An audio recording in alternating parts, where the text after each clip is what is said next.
This episode series was done in partnership with and sponsored by Showtime. Escape at Dannemora is about a real event where two criminals bust out of jail. And at the core of it is Richard Matt. Richard Matt was a smart man, but he grew up without knowing his parents, from one foster home to the next, and emotionally, he was broken. So then you add to that money, drugs, you have a time bomb. Hello and welcome to The Real Crime Profile. This is Jim Clemente, retired FBI profiler, former New York City prosecutor, and writer-producer on CBS's Criminal Minds. And with me today in the studio is... Laura Richards, former criminal behavioural analyst, New Scotland Yard, and founder of Paladin National Stalking Advocacy Service. And I'm Lisa Zambetti, casting director for CBS's Criminal Minds, where Jim Clemente is my colleague. Yeah, and we're all back talking about the Showtime original series, Escape at Dannemora. What an incredible show it is. Really. We had so much to cover in talking about the first episode. There's still so much more. We've had unprecedented access to... they really opened up the vault for us, didn't they, you guys? Not only to the show early, but to the actors, the director, the writers and producers. It's really been amazing. They've given us all of their research, so we've been able to read not only the IG's report that's available to, I guess anybody can look it up and look at it, but many, many other interviews that law enforcement ended up doing with the people who were involved with this case. So it's been amazing to sift through that. I mean, goodness. And this show has been so well researched that I was noticing in one scene in Benicio del Toro's cell, in Ricky Matt's cell, there was a tin of Cafe Bustelo in the back, which is, if you know, it's this Cuban-styled espresso. And I actually used that. And I thought, I bet that is 100% true. And it really was. Wow. Ricky Matt really did have that in his Yeah, they had cell. A number of consultants work on it to say things like they wouldn't have aerosols like deodorant. And I mean, Jim, you'll know all of this, but there's certain things that you can't have in prison. So they wanted to make sure it was authentic. Can be dangerous. Can be dangerous, can be sniffed, and all of that kind of stuff. So lit on fire, right? You can light it on fire. You can use it as a torch. You can use it to blow up something. Wow. So Ben Stiller wanted to have this as authentic as possible, and I think he's really achieved that. That's the key point of having consultants who come in, technical advisors, both in terms of in prison, what prison life was like, but also on the manhunt side. What it looked like, and lots of pictures of the original time of the TV crews and the roadblocks and the teams being drafted in, because it was a huge scale operation. Absolutely, and it went on for a long time, but we're getting ahead of ourselves now. We need to focus on... When last we left off, when it happened, Ricky Matt had discovered that there is a series of catwalks that go beneath and around and all around the backs of the cells. And he gets an idea and it just takes hold of him. And in fact, at the beginning of episode 2, you see Benicio just kind of staring out and this image of freedom on a horse. And he becomes obsessed with this idea of getting out. Right. And then you cut back to the prison and you hear the wind and you see the barbed wire and you get, again, this stark contrast, which is just incredible. For this particular show, it really does take you into their world. It's so cinematic. It's shot so beautifully, and the different and opposing scales of the outdoor freedom and the inside claustrophobic, you're in a prison. And it's so many levels to get out. And those are the things that really bothered me anytime I had to go do interviews in prisons. It's just I was an FBI agent, and yet I had no gun, I had no badge, I had no cuffs. I was there in their environment where they're in control. It's very disorienting and scary. Right, that level of vulnerability. Trying to keep people in, but of course if you go in, you don't want to be the ones kept in, and that's what the actors were talking about. But again, we get situated in episode 2 that this is a prison, maximum security, full of rapists and murderers. So it's a reminder to us, the viewer, I felt, that sometimes you can kind of get caught up in people's worlds, and so we don't want to garner too much sympathy for these inmates who are in there. They're in there for a reason. And, we don't know at this point exactly what they're in there for. Right. So, we'll get to that. Lisa, when you were describing, Sweat, for example, and you say all these positive characteristics, that's not what I saw at all. I mean, I just saw a real weaselly kind of guy, but Right. a guy who, as we learn as we go through, who's actually pretty smart. He's got his head screwed on and probably could have been pretty successful. Oh, absolutely. When you look in his background, he was actually very bored when he was a kid in school because he would get done with his homework. He would get done with the work in school first, and he would just sit there and be bored. And it turns out that at the end, when he was in a group home, they actually had a special school in this group home, and he went from third grade work to ninth grade work in 1 year. So he clearly had the aptitude, and he was the kind of guy who, if you showed him something once, he would remember it. And he just had one of these, what do they call that? Eidetic memory. Eidetic memories. There you go. Just like what Dr. Reed has on our show. Wow. So he clearly, had all the Was potential smart. in the world, and he squandered it. The decisions and choices that you make, that lead you on one path or another. And talking of paths, we see Tilly and Lyle going to prison, going to their jobs, and then walking down a path. See what I did there with that nice little connector? I like it. And she flips the script on Lyle. And this, again, is where we get some insight to Tilly and her ability to manipulate and lie. And she accuses him of making eyes at one of the women that works there. Right, and to he's set him back on his oblivious. heels, right? Right. So that he's not then suspicious about her. Right. Yeah, and it often happens when people have affairs. People flip the script, and because they know they're cheating, they then sew it into their partner's heads about that they would know if the other person was. And that's what she says. If you were cheating on me, I'd know about it before you do. And she says it in quite a menacing way for her, even with her dentures and the pronunciation. But it still sounded quite, it was a veiled threat to him. Yeah, the relationship is so funny because she's so mean to him. And he's just like, oh, cupcake, Yeah, and he's it's just so interesting. Puppy dog, wagtailing, marshmallow dude. Yeah. He is. I mean, played by Eric Lang. He's brilliant in it. I mean, he talked about all the weight that he put on and how he was sweating under his own body mass and just, the uncomfortability of moving around and carrying that level of weight, which you don't always think about when you're there That's an having to... amazing commitment on the part of the actors to do that. Not let it distract you, to be able to actually act underneath all that and act well. And I want to give a shout out to the peripheral characters. I mean, we're talking about obviously the stars of the show, but the peripheral casting, like this one prison guard with the red comb over, who's just so vile and Big Red. Big Red. Just that kind of detail in the casting is really important, and it just puts you right in the world. And I just really want to shout it out when I see stuff Yeah, like it makes that. you feel like they're real people in Yeah. a real situation rather than sort of the Hollywood version of it. Exactly. So we then hear, Tilly being reprimanded about the relationship with Sweat, and she takes it very badly.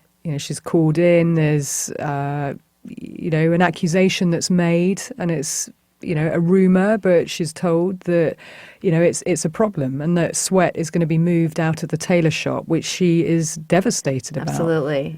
I've never been jackknifed like this. Dennis, please notify inmate Sweat he will no longer be working in the tailor shop, effective immediately. Have an escort guard bring him to his cell. I can't run my shop without him. He's the only one who knows how to Thank do you, anything. Joyce. It's all for a letter that's not even true. Not only is he moved out of the tailor shop, he loses his place on the honor block and he gets knocked down to the first floor, basically general population. Well, you see him physically get knocked down by Gene Palmer as well, don't you? Now, talk about that scene. Like, why do you think that happened? That he got so violent with him? And I was thinking, is he jealous because Sweat and Matt are so close, and he sees that, and there's like secrets between them that he wants to know about, or what I was felt your he take? was asserting his authority. He wanted to put him down of, look, I'm the person who calls the shots here. And any time that an inmate gets into trouble and that inmate is your charge, that reflects badly on you as a correction officer. So okay. he's punishing him for making him look bad, for trying to get away with something under his watch. But you also see, what was interesting was that Sweat didn't fight back. He actually did the opposite. So again, whether they're characterizing Sweat, which I felt was probably true to him as a person, that he knows when to fight back and when not to, which skill to use at which stage, because then he starts, Palmer's talking to him and he's noticing his art. And rather than him even try and physically fight or verbally say anything to escalate the situation, he then, starts to unpack or packing his things, but says, oh, if you want the picture, you can have it. almost like a peace offering Right. to appease him. And I thought that was an interesting switch of gears. Seemed to work because then he sort of felt like, okay, I maybe went too far. And Right. that was true. Gene Palmer did have many, many pictures from both Sweat and Matt. And David Sweat said, he was asked, did he ever pay you for them? And he said, nope, I never asked for payment. It was just something you did. It just greases the wheels. It just makes a connection. And maybe the next time he'll do something for me to make my life a little easier. Yeah, but in the prison, that's illegal. Yeah. By accepting a gift from a prisoner, and it's a gift that potentially has some value. He's actually breaking a lot of prison rules and setting himself up for being used. But there's a lot of rule breaking going on here. I mean, Tilly's behaviour is completely inappropriate and unprofessional. And illegal. And illegal, and the way that she then carries on. I mean, going up to Matt and sort of saying in a really crying way, I didn't get a chance to say goodbye to him. Can you give him this note? Again, she's showing vulnerability, which is a major issue when you're talking to a psychopath. Yeah. Psychopath who basically runs the prison. Right. Right? Well, no Juliet ever mourned a Romeo harder than Tilly mourned David Sweat's firing from her tailor shop. And she basically uses Richard Mattes or Mercutio as the go-between, or as the Cyrano to kind of go between them. And he just Smells he vulnerability loves that. and opportunity. And that's what a true psychopath sees everything as. Yeah, he's a shark, and he smells the blood in the water, and he expertly manipulates both sides of that equation. Because now he really needs something from her. Now that they have this, he and Sweat have this idea that they're going to do, it's a long game that they're going to play, but they're going to try to see if they can get out of their cells onto this catwalk and get out of prison. Now he knows that he needs things to do that. And since she's already established a precedent by bringing him cakes and candies and this and that throughout their tenure in the tailor shop, he goes for some bigger swings, right? Right. Well, I mean, he's trading off things initially because he looks at the picture of the sun and he realizes, that's another way to her. And then he talks about his daughters and then leaves a picture of the two daughters on his desk. And all those things are a grooming process so that he can trade information with her. And then we see her making a phone call on his behalf. So he knows he's got her. Oh, they're beautiful. Thank you. You get to talk to them? Well, I keep in touch with the older one, Janet. Maria, the younger one, I haven't talked to in 6 years. Why? Well, Maria lives in Mexico with her mother, Rita. And we're not allowed to make international calls from here. That's not fair, even on their birthday. As long as their life was fair, right? And as he says to Sweat, this is great. We've got this civilian, wanting you, and we're going to get her to do anything, or I can get her to do anything that I want. By using that. Absolutely. So, now we start to really see the true mastermind really at work, who is so calm and cool and collected and understands how all these pieces are going to fit together. He's got Tilly dancing to his tune, and of course he takes it to the next step as well, unbeknownst to Sweat. But he pushes Sweat to continue to write the note, or to start to write the notes when he's angry because he feels he's lost everything. Yeah. Why does he want to write to her? Well, there's a bigger plan, a master plan at work. Right. So then what he ends up doing is he gets Sweat to write the notes that keep Tilly really excited, sexually and otherwise, and then he kind of wedges his way in there and creates sort of a theoretical threesome. What's interesting, what the last straw is for Sweat, because at first, at least what he says, is he was not, interested in this plan to break out. But after being transferred from his cell to this, the terrible place in the flats where he can't get any quiet and it's really disgusting down there, and he can't get a transfer to another prison, which is what he wanted, he says, forget it, I'm going to go for it. I'm going to help Matt with this crazy plan. Well, you get an interesting exchange between them, don't you? Because you get him sort of sidling up to Matt and saying, I want to be part of your plan. And Matt saying, say that again, wanting him to repeat it. And again, it's a power and control dynamic. Oh, absolutely. He is trying to reassert, I am the top dog, so say it again, boy. I want to hear you say it. Yeah. Right, exactly how he treated the newbie. He made him actually say the words like over and over and over again, till he got it right. And now, the stage is set. Because what happens from here on in really is Matt sitting back and enjoying the benefits of what Sweat is doing.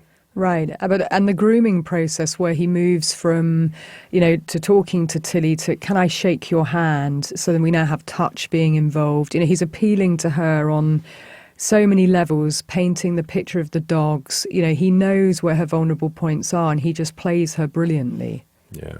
And the same with Sweat. He knows the vulnerabilities. He knows how to psychologically lever people to get them to dance to his tune. And I think really in this episode, you see him tapping into that. And then you see this part of Tilly, which really intrigued me, the risk taker part.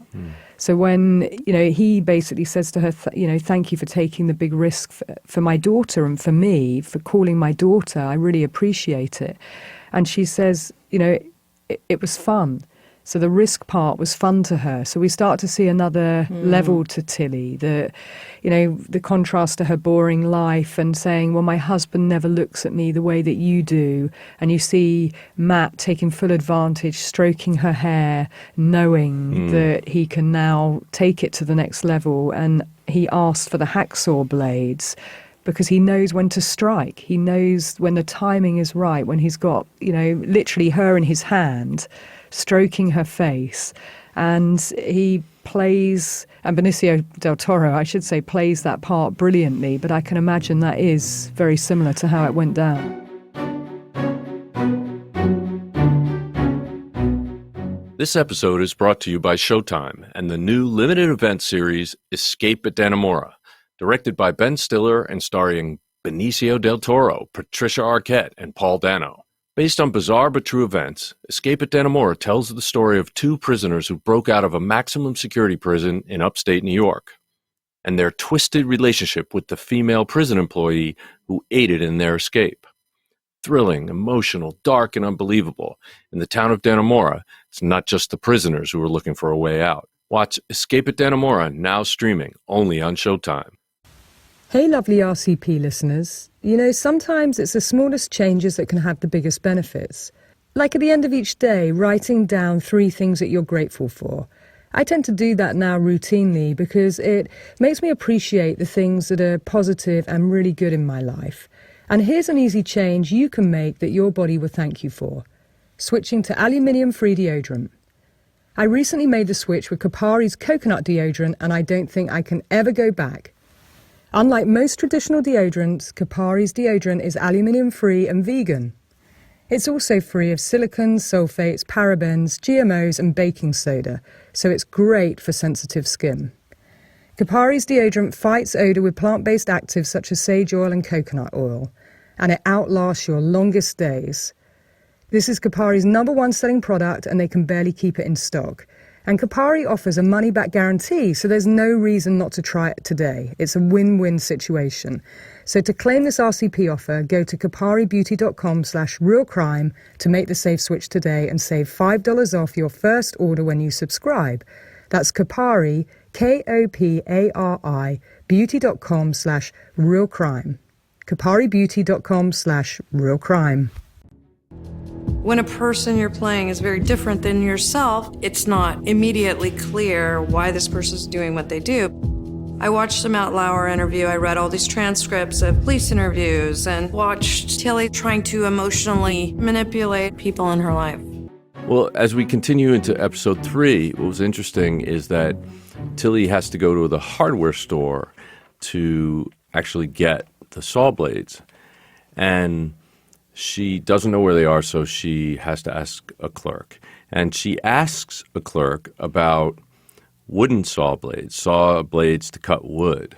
But she actually, then the person says, oh, I'll help you find them. She goes, no, I got it myself, right? So she doesn't want the person to see what she's actually there for. So what she does know is that there are different blades for cutting wood and metal. And she goes and gets the metal hacksaw blades because that's what they actually want. But Benicio's or Matt's reason that he says to Tilly, the reason why I want these blades is to make wood frames for the artwork. So he says wood, cutting wood, but he asks her for hacksaw blades to cut metal, and she knows there's a difference because she uses the wood blades as a ruse to get there, tell the clerk, and then she ends up getting the metal blades. So, and then when she's paying for them, she's like, yeah, I know that those are hacksaw blades, not wood blades. So that kind of shows her complicity to a much higher degree. Like, in other words, they have the, quote, story, in inverted commas, about what these blades are supposed to be used for, but she has to know they're going to be used for something else. Well, that's the question, does she? That's where you flip-flop across episode 3 in particular, I think, and as it unfolds, does she know or not? Is it a surprise or not? But you certainly see her, at the start of 3, spending a bit of time on her own self-care, getting her nails done, before this particular episode where she really doesn't, give two monkeys about her actual appearance from what she puts on, and makeup, etc. So now she's starting to feel, maybe because she's got the attention of an alpha male. Right, but doesn't it also seem kind of sad, though, that Lyle kind of seems like he thinks she's doing it for him, right, and he's not doing anything, and that might be why she's not interested in him. I mean, it's really kind of pathetic. It's sad because she takes advantage of that again. It is, and then you cut from the nail bar where all things are beautiful and these other beautiful women to the meat in the supermarket. I just love some of these transitions that Ben Stiller brings in, and the director of photography. There's just some great moments that if you watch it back, you'll see some great little moments that you may have missed. But getting back to what if Tilly knew at this point or didn't, I mean, I'd be willing to say that maybe at this point it's a game. I mean, how could she imagine that they would really, what they're really doing? I mean, it's probably just such a nascent idea at this point, I think. Yeah, but he's telling her it's for wood frames, she's getting metal hacksaw blades. I mean, that are used to cut through metal and steel and. She's not the brightest, though, Jim. There's something about... And each cell is made of metal and steel. I don't know. There's a risk she's taking here. Well, this probably harks back to, civilian staff not being trained as well in things. I mean, some of it, yes, you would expect someone who is working in a maximum security facility to think like that. But her head's full of other things. I mean, she's full of excitement and... being awoken in this way by these two men. And, when someone falls in love, lots of logical things just go out the window. And I wonder if that's what they're trying to characterize as well. Maybe. Could be. I'm not giving her excuses or any outs. No, it's just, they're trying to put us in that situation where, she's got this fantasy. So I kind of agree with Lisa. Maybe it's not even in her head that it's possible. Over 100 years before someone broke out, but they didn't break out of the main wall. They haven't had any real attempts. So maybe it doesn't even enter into her head that it's maybe, a possibility. like you said earlier, she sees what she wants to see. Yeah. That's what we all do, unfortunately, with behaviour. And we filter out the things that we don't want to see. I mean, she's breaking so many rules anyway, calling the daughter and I'm his friend, I'm looking after him or looking out for him. I mean, all these things that she's already taken these huge risks. Well, Ricky Matt is very happy at this point because he's got his friend back. He manipulates to get Sweat back into the cell next to him, which is very important because they really couldn't have pulled this off unless they were side by side, working side by side to... That's right. I mean, the perfect storm is each of these parts together. It's not one thing in and of itself. That's why, Matt really does orchestrate this. He is conducting an orchestra and has to get all these things working in concert. Right. The first thing they have to do is just cut the holes in the vents of their cells themselves just to kind of get into the passage that Matt had seen in the earlier episodes. It's actually, they had to cut around bigger than the Right. vent, right? They had to cut the steel wall so it's wider than the vent itself. And then they had to like be able to put something there to block it. So they used paintings sprayed with the same color. I mean, what tedious work. I Tape, mean, night yep, after sprayed night. and painted. Oh yeah, Just a because they little at a can't, time. you know, It's with this- meticulous. yeah. It But really that is talks about amazing. him, doesn't it? Oh yeah, the His attention to patience. detail. Of course, and they have all the time in the world, really. I mean, at Yeah. this point. Time is their friend. That's the one Yeah. thing that they do have. And they know their cells aren't going to get searched very closely. Well, the irony is, Matt even has a sheet put up to protect his privacy, and Gene Right. Palmer's waiting on the outside whilst he's finishing brushing his teeth or whatever it is, and then he takes the sheet down.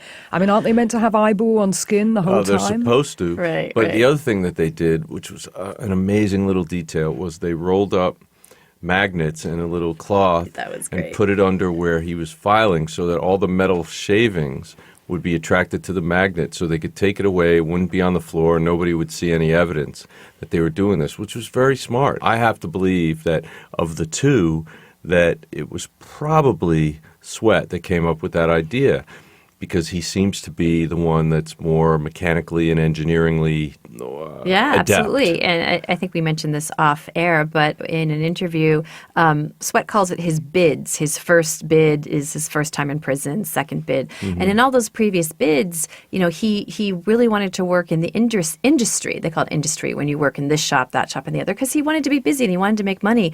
But each time he worked in the welding department or the automotive department, he learned new skills that he didn't have before, and these skills just went right to helping him in this escape. So it's almost like they were training him How to to have the do perfect skill set. Well, that does Yeah. happen. I mean, in one of the facilities in the UK, we put many burglars away, and they were being taught how to remove beading around windows and all these other things in classes. So, of course, they come out, they're even better burglars. I mean, Right. you're trying to skill people up, though, right? And that's the point. Yes, but I when mean, they it's the use best those skills intentions. to commit the crimes or to break out, it's that bitter irony. Absolutely. Do you have this line, Laura, when they finally do, get out of their cells and they go onto the catwalk for the first time, and Ricky Matt says, how long have you been here? 12 years? This is the first time in 12 years that nobody knows where you are. I did. And I he's wrote that down. Absolutely giddy. He's Well, just imagine that Yeah. feeling. And that's why some of these moments are fully immersive, because it's harking back to actually that context and what that means. To be, for the first time, you imagine, one day, like being monitored 24/7, but for 12 years, and you're, always checking in somewhere. And here they are, liberated, their freedom. Right, but the risk is so outrageous as well.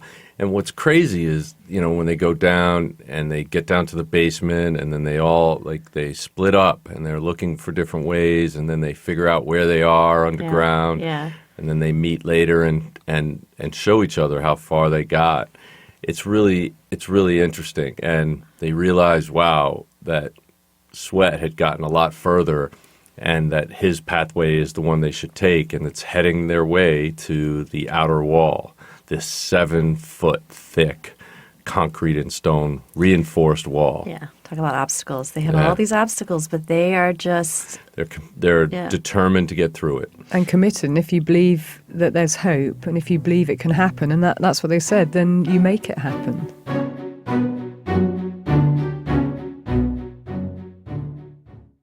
David Sweat, at the point that we meet him, he's been in prison for 12 years. He finds some relationships, that help him survive in prison.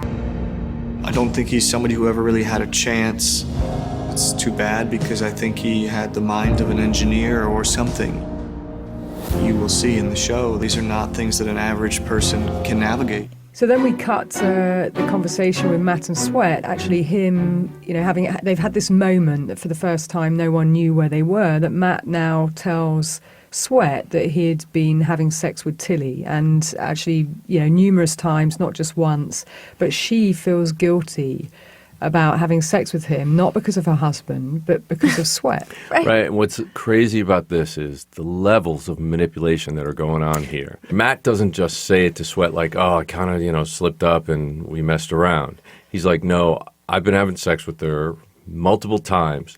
And it's sort of like, yeah, I'm the top dog here. I don't care if you have a relationship with her and you care about her and she cares about you. I'm doing what I'm doing, and it doesn't matter. And, of course, Sweat is like sort of taken aback and sort of confused by all that. But then he lays it out. No, look, this is what we're going to do. You're going to keep her on the short leash and give her things to make her feel like you still want her. And then we're going to manipulate her. She's going to do everything we want. And when we get out of here, we'll share her. We'll pass her back and forth. Yeah. Right, but then he says, you're going to give her one of your shirts. And there's another line in here. I mean, it's very unpalatable, but these are the guys, this is who he is. And he says, the bitch is in heat. I want her to smell you, you motherfucker. And so he's kind of making it clear, we're going to use every tool and tactic to keep her on our side, and that he is going to create, he actually calls it a three-way. And, we just get that true sense, again, of Matt, the layers to him. I mean, psychopathy, for me, is very clear with him. And then you kind of cut to another scene where Lyle's now going in to pull Matt out of the tailor shop, which, again, is a very punchy move for a guy who we've seen as being, pretty weak and, wishy-washy up until this point, where he then tackles Matt about the painting that he's found, the painting of the dogs. But here again, you see Matt recover immediately. He comes up with a very plausible reason. Right. It's for you. It's for your anniversary. The and that's why hallmark I've been of a painting psychopath, it. the ability to recover immediately, come up with a lie, sell it like it's absolute truth. Yeah, and he did. She loves you and you love her. And he makes it very clear, and almost to make him feel bad. It's another flip of the script. So now Lyle feels bad that he's kind of been poking around, but also that he was going to challenge Matt. So this very bizarre set of dynamics. Poor Lyle. Pathetic again. Your wife kind of looks out for me in there. So when she said she wanted to do something special for you, For our anniversary. yeah, and she knows how tight things are, she didn't want to spend any money. Showed me a picture of the dogs, and I painted it.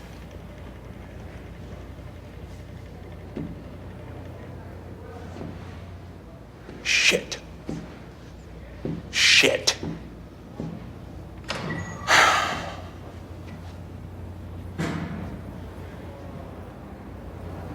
She's a good woman, Lyle. She loves you, and you love her too. Hey, would you do me a favor? Sure. No more gifts. She'd get in a lot of trouble for that. On my children, Lyle. You could put Lyle in the dictionary right next to the word pathetic. But He's let's the put a little- victim. let's- But he does say no more gifts, Yeah. And so what we also understand about Lyle is he's a very plain shooter, i.e. he plays by the rules, and we see that of him throughout this series, that, he doesn't want to get in trouble. Well, in stark contrast to his wife, he's just breaking pretty much every rule and regulation that there is. Okay. Let's put a little bookmark in the scene between Matt and Lyle, because there's going to be a callback to this scene in a later episode. So I want to talk about that when it comes up again. Okay, so it's... So now we know that Sweat's been doing all the hard work. He's not sleeping. He's having to be out of his bed for long hours. Then he's getting back into his bed Yeah, this almost is what I as the couldn't alarms go off. understand. Like, why is he doing all the labor? Well, why do you think? Because our Mr. Matt knows exactly how to get everybody to dance to his tune. He's there drinking and having a royal time, and he's carrying a lot of weight. Meanwhile, Sweat's the one who's doing all the hard work. Right, and Sweat is losing weight when I think it's Matt who needs to lose weight if he's going to start squeezing through all these holes they're cutting. Right. Well, they all have their roles to play. I mean, Matt is the one if you look in the background of the case, who was getting them supplies. He's doing his role. Yeah, and but that's not he's the sort of hard greased- work. Oh, absolutely Could have not. gone a lot faster No, if no. both of them were doing it. But that's why he's the conductor of the orchestra, Yeah. and he delegates these things out, and he's got Sweat. So Sweat's losing weight. You then see Tilly taking all these pictures of herself and going to give them to Sweat. And in the same breath, you've then got Matt talking to Sweat and saying, God, if I could bottle your scent, I would, because she's clearly really into you, giving all these letters over to Tilly. And he's the surrogate, right? Isn't he sort of the surrogate? Like, she's fucking him, but it's like, maybe he's the surrogate for Sweat since he's not there anymore, or no? Well, I just think he's enjoying every part of this. He's getting the spoils of Tilly. From her part, yeah. Yes, from her perspective, yeah, he's the surrogate, but he's taking advantage of the situation. He's getting off on it. And by the way, she wears a blue face mask and blue pajamas that matches the blue wallpaper that matches the... Anyway, go ahead. Well, I thought her face mask was green. But yeah, she's writing these kind of, it's like sexting, right? She's writing these letters at the same time Lyle's watching, their favourite TV show or whatever it is, just to show the monotony and the kind of mundaneness of their life. It wasn't Criminal Minds for some reason. I don't know why. No. Actually, I think it was a home improvement show, by the way. But anyway.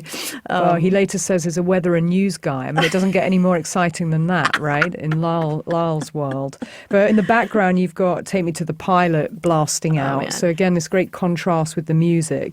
And where it ends is with Matt and Tilly having a moment back in the storeroom, and you get this moment where he shares with Tilly what they're planning on doing. What they're really doing with all these things that so the first time, according to them, this is when she is told exactly what's going on and that she's a part of it, and they're going to take her with them. And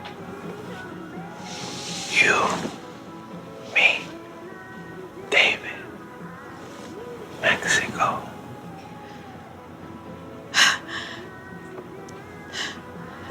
When? 5 years. Maybe less.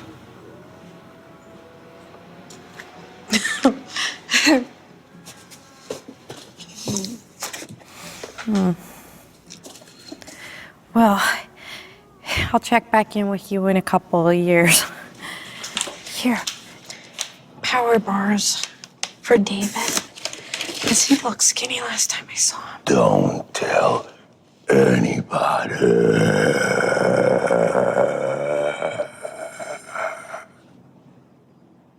all that stuff. And she just stands there with her mouth open. And then, Matt does this very menacing, don't tell anyone. And it just goes on and on and on. Literally, they're nose to nose. And it's quite a menacing It is bizarre. scene. It is such a bizarre choice, and I'd love to ask Ben. Was that an actor choice to read it that way, or was he directed? It is something. It is just so out of the blue. It is almost surreal. It just almost breaks this whole style. Yeah, but that's what I loved about it. Me too. No, I Because loved it. in there, Absolutely. when they're having those intimate moments, or when they're having sex, at the very least, to then him, either she's kind of caught her breath, A, because of what she's being told about the escape, or B, the menacing element that's the reminder to her of who he is, that alpha character, but more so the psychopath that he is, of keeping her in line and making sure that he creates a fierce situation.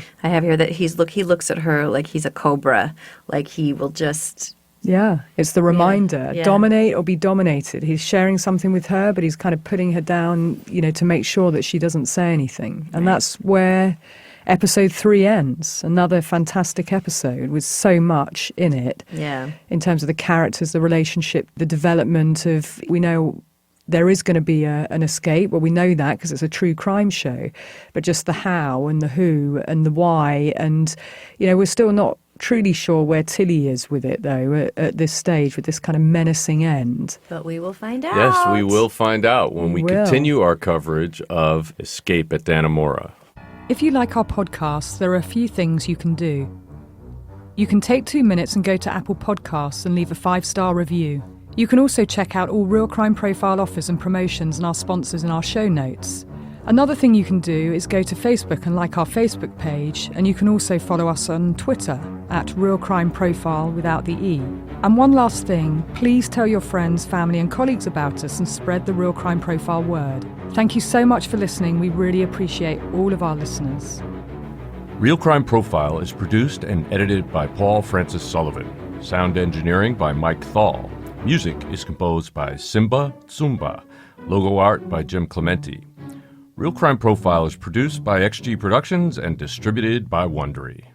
For advice and support if you're experiencing stalking in the UK, you can contact Paladin National Stalking Advocacy Service on 0203 866 4107, or you can go to the website where there's a lot of information and advice that you can follow on www.paladinservice.co.uk.